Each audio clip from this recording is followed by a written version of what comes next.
Hello everyone, welcome back to Nasidyanka, the channel that I use to talk about Bulgaria and Orthodox Christianity and customs and traditions of the Bulgarians.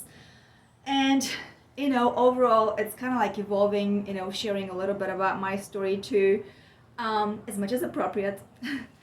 I have also realized, I am realizing that I'm being pretty spontaneous these days because I just have to make do. Sometimes I have more free time and more resources to create a video and share, and other times that's not at all the case. So I have to be mindful of that. But I got so inspired around my gardening these days. And it's really, honestly, right now it's an indoor, like sunrooms gardens. But it's creativity and life giving. And I started thinking, I kind of make lots of connections, and I was thinking about how gardening is a whole story. It's an epic story of life. And by storytelling, I started thinking of legends and revival of the human spirit, of the human energy. And of course, that always takes me into spirituality. And I came across, it's really random, but I came across the Bulgarian masterpiece that's called the Raphael's Cross. And that took me to our nationwide Wonderworker, Saint Ivan of Rila. And I don't remember, I know I've never talked about the Raphael's Cross, but did I ever mention Saint Ivan of Rila? I honestly don't know. It's been a while. But if you're new to this channel, that's what I do. I ramble and I talk about Bulgaria and I share, because Nasedyanka is literally that. You sit down and you socialize and you talk about what? About life. And it's a Bulgarian word, so yeah, it's all about Bulgaria. But because I am a Bulgarian who has immigrated a long time ago and I live in the West, it's also a mixture between the two cultures, because that's my lifestyle. That's where I got brought up. So yeah, that's what I'm going to share with you today. And around me are my friends. I'm so excited about them. This is my little orchid, and she seems to be blooming. She's growing new roots and a little sprout. I think she might be ready to begin to bloom soon. Like right there, I had cut the dry stem, but I see that she has two new ones. I've never had a blooming orchid in my house, so I'm just loving on her and letting her do what she can and learning about her, as like with baby steps. And then here is one of my lilies. Actually, wait, no, this is not a lily. Anthurium. I never remember their names, but that's what it is. And my two coffee plants are up by the window, and here is one, and then I have another one. I don't know her name, but hey, she's a part of my house.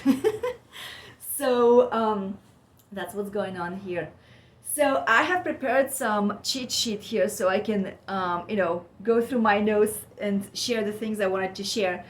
But you can also research it. I'll add a couple of links in the description section, for this video. So if you want to see more detail about this story that I'm gonna share with you guys, please feel free to do that.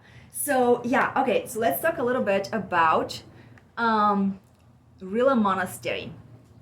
So Rila Monastery is one of the most famous monasteries, not only in Bulgaria, but in the Balkans, in Europe, worldwide. It's known.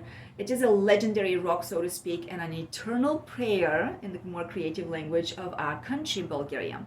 And Saint Ivan of Rila is the Wonderworker of Bulgaria. Some people in the West call him Saint John of Rila, so if you ever research, that's how you may find his name.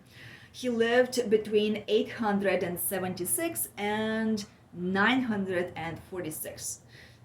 He's known as the Bulgarian hermit, maybe really the first one. I don't know if I can trust those sources, but that's what they say. Sometimes, sometimes sources can exaggerate, but that's, really. And the reason I say that, by the way, I always doubt like mainstream sources, is because in Bulgaria we have evidence of Christians, Orthodox Christians, from way before the country was even formed. But yeah, Saint Ivan is one of the first ones since it's officially been formed, but the country existed even way before that. So anyway, that's a long story there. I talk about it in other videos. Another thing I wanted you guys to know was, let's see. Oh yeah, he was such a saintly, peaceful presence, godly presence, that the stories tell that animals would gather around him, and it warms my heart because I love talking to my plants and I love talking to animals, and it's like that's the true godly Christian spirit, to see Christ's creation, God's image in every single piece of the creation, right? And to give glory to God and to love on it. So Saint Ivan of Rila was basically a safe presence for all those animals, so they would come to him. Yes, the wild animals, because he actually lived in the wilderness. So let's see what else I can share with you here. He basically lived during the reign of, they say, emperor, and he's also a saint, a canonized saint, Boris the First of Bulgaria. So he was the emperor, like King Boris, and then his sons as well, like Vladimir Rasate and Tsar Simeon the First, who was also the Great, known as the Great. But also Simeon's son, who has been canonized as Saint and Tsar Peter the First. It's actually really hitting home for me because back in the day, that's 2016, I decided to run away from worldly things. I was really overwhelmed and tired, and I literally went back to my home in Bulgaria twice. The first time I shared with friends and family, but the second time I went in secret, and I stayed at the Rila monastery and later at Sokolsky monastery with the nun that was operating, was living in that monastery. So my experience at Rila was really majestic. It was full of prayer and wonders and awe, and I just words can't describe. But I know that the monks literally allow and they venerate, and laity people also venerate the holy relics of Saint Ivan of Rila. I could smell his sweet, awe-inspiring, unique scent in the air. It's just something so sweet and so amazing. It's like perfume spread in the air. I remember it brought so much tears. I probably sobbed for half an hour. I have no idea. I lost track of time while I was there.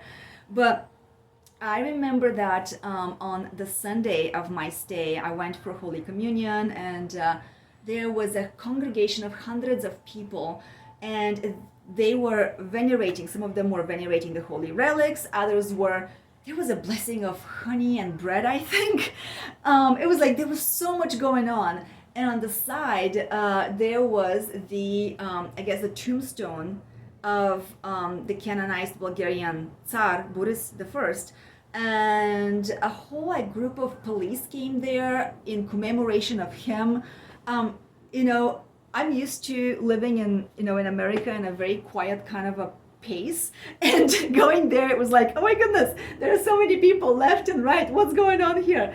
But that was on a Sunday. It really gets peaceful through the rest of the days, and of course, it depends on the holiday and the commemoration of the saints. But yeah, Bulgarians can be very celebratory and firm in spirit. But it was really nice to see all that. So coming back to Saint Ivan of Rila, they basically, resources say that he was a herder, a hermit. Yes, he was a herder as a child, but then around age 25, he became a priest, and then he became a monk. And later, he actually left the monastery in order to live a secluded life in humility and denial of worldly things of the world. But he was people used to refer him as a saintly person even during his living years on earth, because he would perform so many miracles. He would heal and help people from a distance as well as, up close. But he basically became a hermit, trying to escape the world and not encounter temptations. There is a narrative about him meeting with, let's see where that was, the Bulgarian Empire. Wait a minute.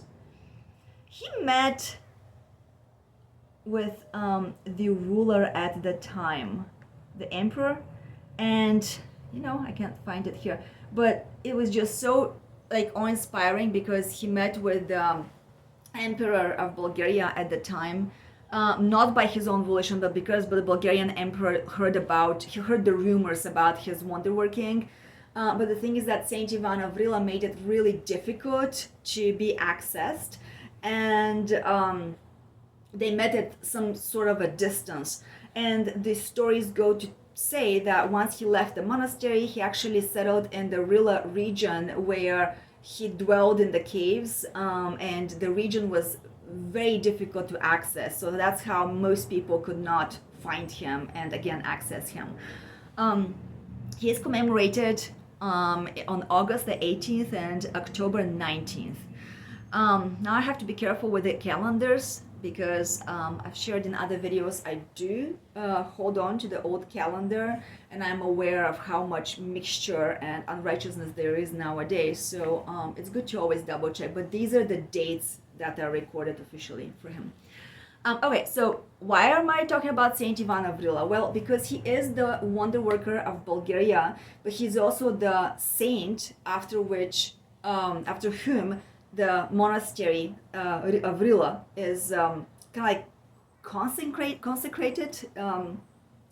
And so the Rila monastery is also not only giving shelter to his holy relics, but also to this famous worldly known cross of Raphael.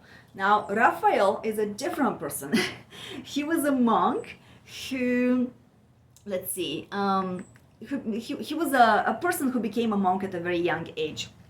The story goes that he created, handcrafted, using chisels and needles and the finest of tools, like laser.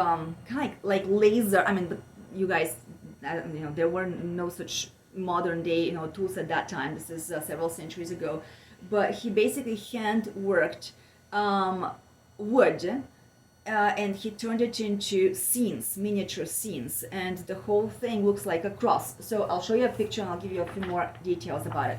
So here is what the cross kind of looks like, and up close there's so many miniatures like I mentioned, and the link I'm adding to the description under this video, so you may click and really look at better pictures, right, up close. But yeah, here is more of it. Obviously, this is an article that I printed out, and I just wanted to show you overall the pictures during this video. And for those of you guys who follow my channel, again, I like to keep it as simple as possible. So that's why my technology is, just I keep it that way. You can click, you can look at pictures, on probably Google. But as far as these videos go, this is fine. I just like to share more organically. So 12 years is the time that this monk Raphael spent in a tight and dark cell of the monastery. And during those 12 years, he worked on this masterpiece of a cross. He basically recreated 104 biblical scenes and 650 little figurines, like figures within those scenes. The result of his incredibly selfless and tireless effort is beyond imagination. And I should mention that he ended up losing his sight, so it came with a cost. His wood crafting piece measures about 16.5 inches, they say 42 centimeters in length, and about 31 inches, I was converting this, you can see I'm reading that, so it's 31 inches in height and 16.5 inches in length. So you guys, think about it, this is not too big, but it contains, again, 104 biblical scenes and 650 figurines, like figures inside. So this cross has actually received greater recognition than some of the worldly renowned other artists and creators and craftsmen, such as, like, it's greater than the Gothic Library in Rocklaw. A YouTube source, again available in the description box here, is it mentions that it's greater even than a carved altar at the Virgin Mary's Cathedral of Krakow. I'm reading it here, right? So his work was exceptionally difficult, and he surpasses Picasso, and he's compared to Leonardo da Vinci's artwork. People say he's, even more awe-inspiring than Salvador Dali and Picasso's artwork. As far as his personal life, not much is known about him. He grew up in a little village, and he kept his life, humble, and he became a monk at a very young age. He was actually, here's something interesting, he was not educated. So just to imagine how much precision and how much detail he included in terms of storytelling, is, to me, it's really mind-blowing. It's awe-inspiring. It makes me think about how, I don't know, I don't want to put everybody under the same denominator, but you guys think about it. Like, in our modern day society, usually people tend to think that you have to go to school, you have to know how to write and read and do mathematics and all that. This man was uneducated, and he not only was so very well in depth acquainted with the Bible story and the Holy Fathers. Let's just keep it to the biblical story, that he was capable of creating such a detailed narrative in 3D by wood crafting. And the wood, by the way, fascinates me because he had to find the specific wood. They say it's chimshir, so in English language, that's boxwood. Okay, so you guys would say boxwood. It's apparently more pliable. You can use it for details, but to make the size of the scenes of that cross, some resources say that he should have really found a very special type of the boxwood. For example, it should have been living for a few hundred years at least, and it should have been of a pretty good size for him to carve that masterpiece. Let's see. Oh yeah, some sources mention that in Bulgaria, like, different monasteries will sell at the souvenir stores. They're basically outside of the monastery, but you'll find those everywhere in Bulgaria. And they'll sell different versions of this cross. Some make it in plastic nowadays, some make it in wood or other materials. And it's just interesting. I don't have it. I've been hearing about it. I know of it. Honestly, just the more I dug into this story, the more inspired I am right now to, God willing for good, save money and go back to Bulgaria and visit and gather some of these things. So sometime in the future, I would be happy to make YouTube videos in Bulgaria and take you guys on a trip with me. Okay, come back to my story here. Okay, this was fascinating detail I wanted to share. So apparently in some villages of Bulgaria, the local people have been using this concoction, a mixture, and I'll share with you what it is, but it's a mixture with which they treat this wood in order to preserve it over the centuries. And the story goes that since the 1700s, like 1790 is what the source said, the recipe has been kept in deep secret, and only some of the locals know it. So the recipe includes, look, beeswax, rakia. Okay, the rakia is the Bulgarian hard alcohol that it's kind of like brandy or whiskey in America. Everybody used to produce it in my childhood, and up to date, I mean, my grandpa has always made rakia, and wine. He has, one of each type, like white wine, pink wine, red wine. He makes this wine that's infused with like 11 types of herbs, and I'll have to ask him someday for his recipe and share with you guys. But it blows my mind. Like, oh my God, what am I doing? Like, so far away, you know. Anyway, come back. I miss Bulgaria. Oftentimes I'm like, why on earth am I in modern day, society? Like, there was so much. It was like little paradise what we had back then, and it's for me, it's like, it's sinful, it's wrong to not admit that. Modern day is not the best. It's not. Modern society, city life, it's not. That's not a criticism for those of you who live there. I know people cannot afford, what we once had and did not respect. This would be the organic, village life. But it's very sad to me that this modern day life is filled with so much hustle and bustle and, distancing from God. It weighs on my heart. And I mean, hence, that's one of the reasons why I'm making this channel. Yeah, it's modern, it's YouTube, of course. That's how we all connect, and I'm thankful for this.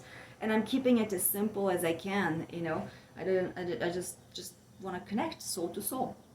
So the mixture contains beeswax, that alcohol, hard alcohol, rakia, and then cone infusion, some kind of an infusion that Bulgarians will make from pine cone, and somewhere I read it was translated in English like fir cone. Honestly, I've never heard this word in English, but pine cone sounds better to me because that's really what the word means word for word in Bulgarian language.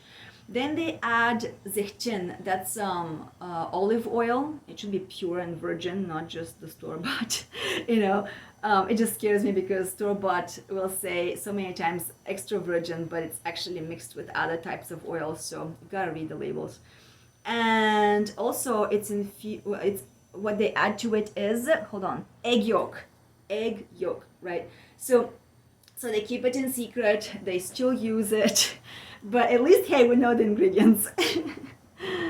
I'm a recipe stealer. If you know of any, good recipes for preserving whatever, wood, pest control, feeding plants, please feel free to share. Because at this point in life, I'm like, I appreciate every culture's input, and I think it would be wonderful for all of us from all corners of the earth to preserve the old, wherever you all come from. I think there is treasure, unfound treasure in that. Let's see if I'm missing anything else that I might want to share with you guys. I think that's about it. The thickness of this masterpiece, one of the sources says, is like 3 centimeters. I did not convert that in inches. But it makes me think of maybe about 1.25 inches. Is that right? Well, that's about that. I just wanted to share those 2 stories of Saint Ivan of Rila and then the monk Raphael and his cross. Like I said, feel free to go to the resources that I'm adding here or Google it, research it yourselves. How do I tie that with storytelling? I think about, storytelling as living life fully. That doesn't mean go do stupid things, doesn't mean follow your action urges. No. Living life fully means giving glory to God and breathing in and living mindfully. So life fully, mind fully, right? So being really aware of your world inside and out. When I think of that storytelling, I think of how often people tell me, well, I cannot sing, I don't have vocal cords. People suffer, and this is real. But the truth is, you don't have to even use your voice. On the one hand, perfectionism is not necessary. If you can talk, you can tell stories and you can sing. Your voice already is a song that you can use to glorify God and his, and all of his wonders, in all of his wonders. But also we can tell stories by the way we dress. We tell stories by the way we smile. We tell stories by the way we're authentic. I mean, don't go about smiling fake. I really have a thing about this, It's really, there's beauty in lamentation. There is beauty in suffering. As a matter of fact, if you don't suffer, you're really not doing work for God. Life is meant for suffering. Why? Because it keeps handing us difficulties. It's not something that you have to go and impose upon yourself and force yourself into, no, right? But whether you want it or not, life is gonna bring difficulties, and that's how suffering is an indelible part of life. But you can suffer with joy and with meaning, and meaning making is about storytelling. Every single one of you carries a single story from this, like we say, book of life, in God's creation. You are not repeated. Nobody can replace you, not even a clone. Nothing can replace you. Your fingerprint is unique. Your vibration is unique. Your voice, your spirit is deeply unique, is imprinted uniquely. Your DNA, of course, is unique. And even if you don't have prints, some people don't have fingerprints, you're unique. There is no replica of you. And so this monk, who we don't know much about other than he was a villager and he became a monk at a very young age, and he created this masterpiece that surpasses the masters of all ages worldwide. Blows my mind, because he told a story that continues to live to this date, and what's even more than that is his storytelling through this cross, Raphael's cross, is one that glorifies God. It just makes me think of how much love and motivation he must have had in order to sacrifice his sight, his vision. He must have really gone with the flow, into it. And this is a way to serve the Lord as well. You can serve the Lord by chanting, praying. You can serve the Lord by taking care of his precious creation. You can serve the Lord by, of course, being a healing presence to other people, helping others. And there's a fine line. So you can serve the Lord by keeping a fine line, because there is a fine line between being up to, like, breathing into somebody's neck and imposing your ideas of how they should heal, and being a healing presence. Healing is not about advice giving and fixing other people and forcing them to grow or do whatever. Healing is about being. And so that's what Nasidyanka is as well about. You just sit and you be, and you see what comes out of it. So, okay, I think I kept it long enough. I'm going to let you all go.